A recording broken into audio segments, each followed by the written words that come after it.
Slam Jack, Tony, Bilang.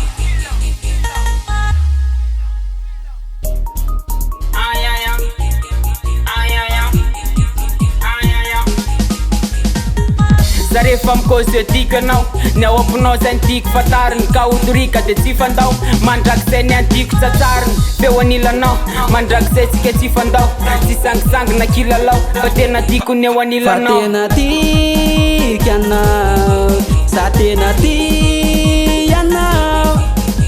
ny antiko zao de nangataka ziny fitiavana madio nomeko azy iny tsy sangisangy fa tena tiako ny eo anilandry sangy atsoe mitalaw fa manimanina anao ka aza pitralino tena ty anao ny foko ianao io ny trosoloko Zarefa mikozy adikanao ny ao amponao zay ntiako fatariny ka odorika de tsy fandao mandrakizay ny antiko tsatsariny feo anilanao mandrakizay tsika tsy fandao tsy sangisangina kilalao fa tena tiako ny eo anilanao fa tena tiky anao sa tena ty anao Zarefa mikozy hoe ty de tena oapo fa tsy ambava fotsiny zay rehetra nafoko natolotro anty tsy mba iovana iovony lokony ny atsika sinao tsy ovovony fa avy na joro efina zay ao fity forever pour toujours fitiavako aziny ohatrany fitiavako sokola zay roa rehefa torara tero menoma fa tsokola découragé satsy mbola eo andritantana lalatsika roa tiky to fa tsy sampana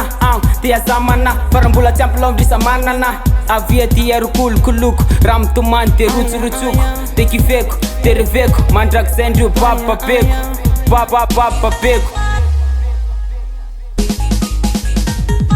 Zarefa mikozy adikanao ny ao amponao zay ntiako fatariny ka odorika de tsy fandao mandrakizay ny antiko tsatsariny feo anilanao mandrakizay tsika tsy fandao tsy sangisangina kilalao fa tena tiako ny eo anilanao fa tena tiky anao sa tena ty anao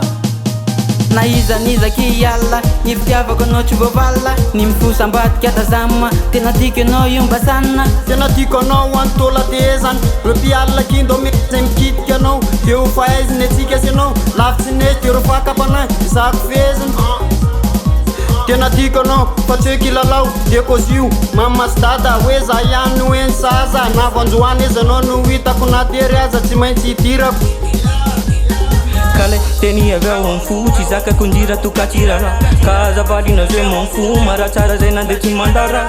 bazaza atao hoe lakose akoatrany fitiavana de tsisy tsose eny satria de valio tsotse lay fitiny any ilaiky fa tsy todose